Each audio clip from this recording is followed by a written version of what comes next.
Abakoledde omukwano ku live ensonga zisajjuse poliisi ebayise babeerenga babitebya lwaki bakoze ekintu bwe kityo. Kino kye tusiiba tubagamba nti wamuba mukolanga ebintu ebimu mumanyi biki ebigenda okuvaamu. Kati bano amaaso mu kifo ky'okukaaba amaziga gatandise kubanga gakaaba minyira ensonga zibatabuseeko ebintu tebyagenda nga bwe babadde babibala. Kansubire nti akatambi mwennaako mwabadde nga mwakalabye era kamaze ennaku eziyiseeko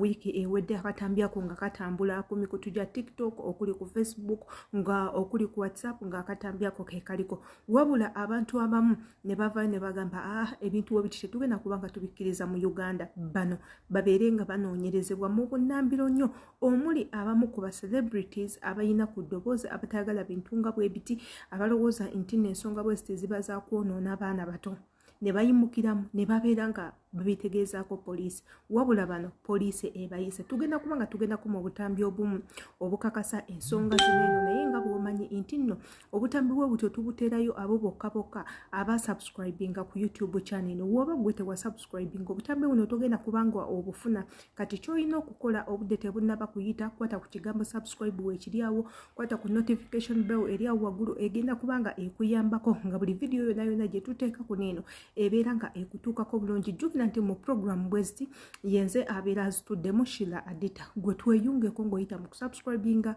oyite mu kwata ku kade ate teweerabira n'okukomentinga kirungi nnyo. Kyova olaba comment box tugireka ng'eri open, teekamu comment yo gwe ekunyumidde according ku katambi ako ke tuba tutaddeyo. Teweerabira erinnya lyo libeera likulu nnyo ekifo gy'owangaalira okubanga olaba videos zaffe. Osobola n'otutuma obubaka bw'oyagala n'otukira n'otugamba nsaba muntumirireko maama wange, taata wange, abaana bange oba omuganzi wange. Tugenda kubanga tukikola. Njagala tugendako mu butambi obumu abantu nga beemulugunya lwaki abantu bano tebasibwa babeere nga basibwa mu bunnambiro ate era tubeere nga tukomawo.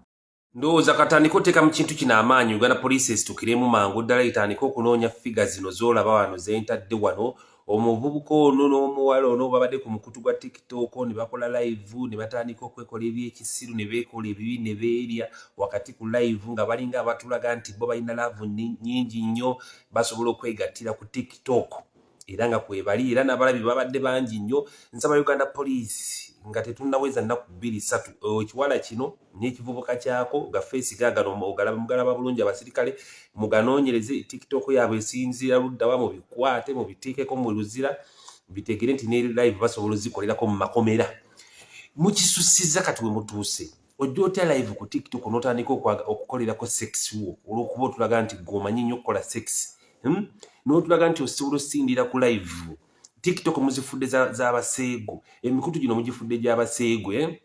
so emikutu gino giriwo okuyamba abantu n'okukola emikwano n'okunyumirwa naye kati abamutandisa okwegadangira ku mikutu gya TikTok ne ku live za Facebook zino. Gavumenti, poliisi, Uganda poliisi, ISO mwenna abavunanyizibwa ku security munoonye ekivubuka kino n'ekikazi kyako mu bikwate mu bisibe kedo ziri emyaka n'emyaka bibiri bitegere nti okwegatta si kwa mulujjudde. Ensonga lwaki abantu twambala engoye ne tunyirira ne tuwebikako ne tubikkako obwereere. Ensonga lwaki ebintu by'okwegatta tubikolera muziroogi mu mayumba gaffe nga twekwese. Naye kasa bitandise okuvayo kati mu live nga bw'olaba vidiyo eno bw'etambula. Ngenda kuteerako audio owulire nga ddala kikola kya mukwano kye balimu.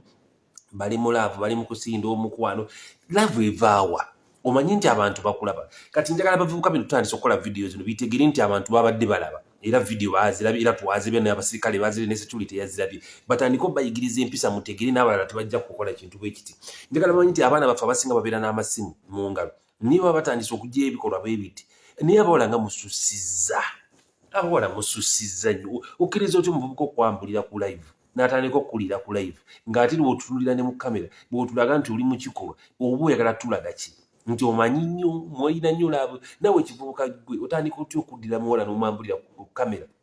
oba tomanyi nti kuliko abantu kati katubalage nti kuliko abantu. Njagala abantu musharinge vidiyo eno njagala Uganda poliisi musitukiremu security musitukiremu nkimanyi musobola okumanya buli simu weesimbula buli simu weesinzira poliisi ne gavumenti musobola okumanyawo munoonye embwa zino munoonye ebitumbaavu muno bino munoonye ebiseegu bino mubisibe mubikwate mubisibe ate bibeere ate nga teri kubuuza bitegeere nti obuseegu kibe mu kamera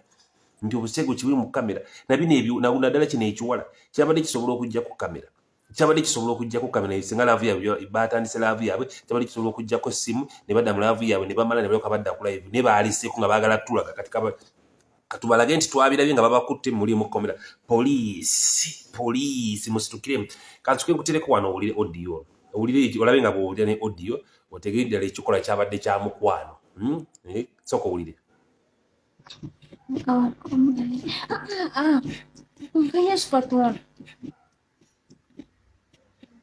nawe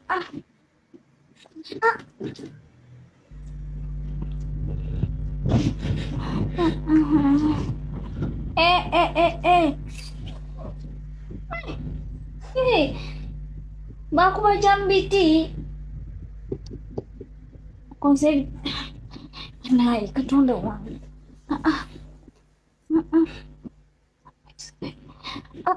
katonda naye nawe yampolampola negwe speed gyoluka eringa yaki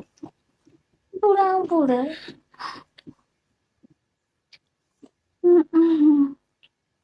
Nida. Nida. No, is it?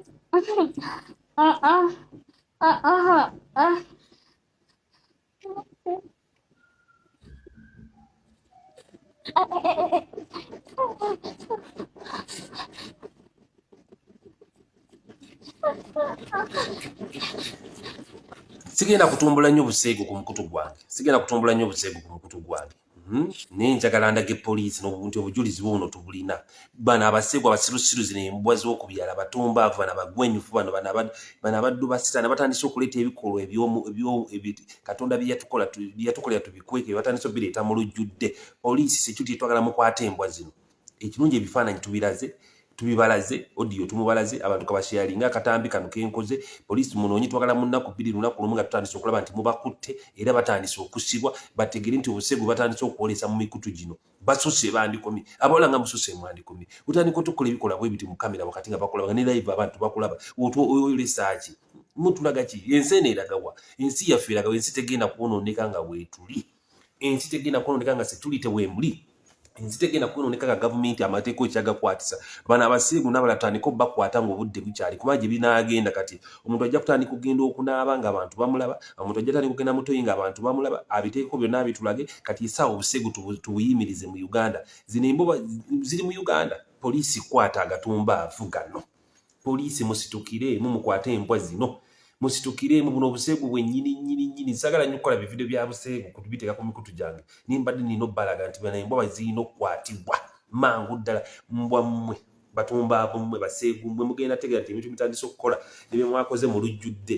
byabadde bibi musharinga evidiyo eno gasiya nze kabala